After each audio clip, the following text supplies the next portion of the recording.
Augustine and the use of force. The 4th century Donatists believed that the Church should be a pure communion of true believers who demonstrated the truth of the gospel in their lives.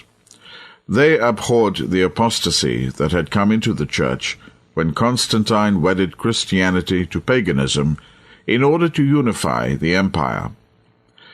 Compromising clergy were evil priests working hand in glove with the kings of the earth who show that they have no king but Caesar. To the Donatists, the Church was a small body of saved surrounded by the unregenerate mass. This is, of course, the biblical view. Augustine, on the other hand, saw the Church of his day as a mixture of believers and unbelievers, in which purity and evil should be allowed to exist side by side for the sake of unity.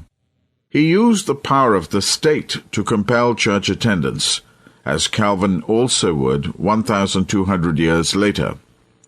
Whoever was not found within the church was not asked the reason, but was to be corrected and converted. Calvin followed his mentor, Augustine, in enforcing church attendance and participation in the sacraments by threats and worse against the citizens of Geneva. Augustine identified the Donatists as heretics, who could be subjected to imperial legislation and force in exactly the same way as other criminals and misbelievers, including poisoners and pagans. Friend says of Augustine, "The questing, sensitive youth had become the father of the Inquisition."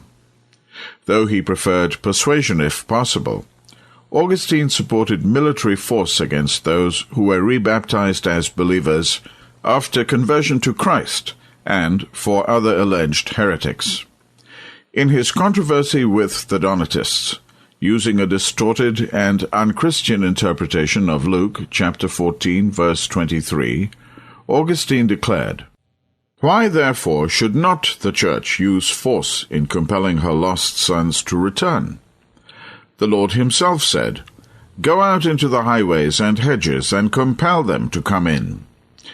Wherefore is the power which the Church has received, through the religious character and faith of kings, the instrument by which those who are found in the highways and hedges, that is, in heresies and schisms, are compelled to come in, and let them not find fault with being compelled."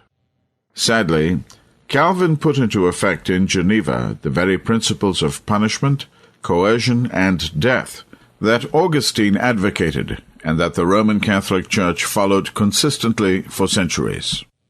Henry H. Millman writes, "Augustinianism was worked up into a still more rigid and uncompromising system by the severe intellect of Calvin, and he justified himself by Augustine's erroneous interpretation of Luke chapter 14, verse 23. How could any who today hail Calvin as a great exegete accept such abuse of this passage? Compel? Isn't that God's job through unconditional election and irresistible grace? Compel those for whom Christ didn't die, and whom God has predestined to eternal torment? This verse refutes Calvinism no matter how it is interpreted.